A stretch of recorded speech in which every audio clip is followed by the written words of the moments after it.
It's day 21 of 25 of Unleashing Your Inner Psychic, and assignment 21 focuses on psychometry, or reading the energy of an object.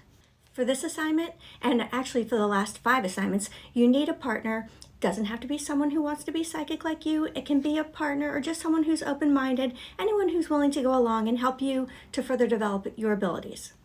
You need to get the other person to get an object that you know nothing about. You don't know who it belonged to or what significance it had, and for them just to hand it to you, and you're going to hold it, and you're going to see if you can pick up on any psychic impressions that you get.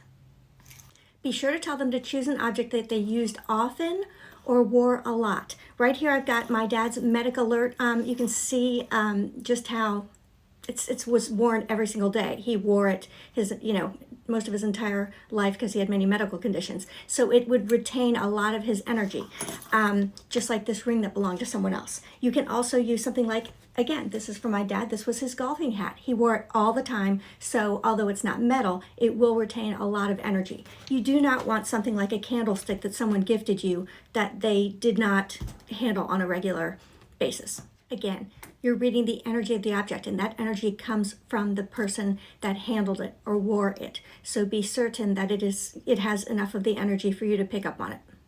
Follow all the previous instructions for the other assignments on protecting your energy and raising your vibration, and then hold the object, tune in, and write down any impressions you get.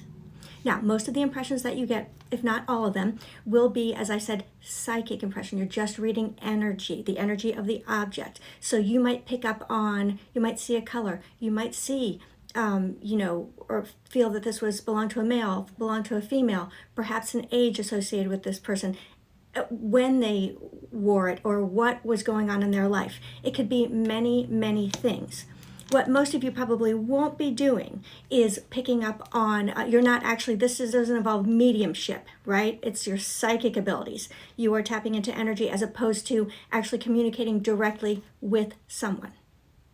That being said, those of you who are mediums as opposed to simply psychic, you don't be surprised if you do begin interacting with someone. I was given this rosary from my mother-in-law many years ago. As soon as I held it, although I picked up some psychic impressions, immediately the person who gave it to her came through to me. That is very different from just picking up on the energy.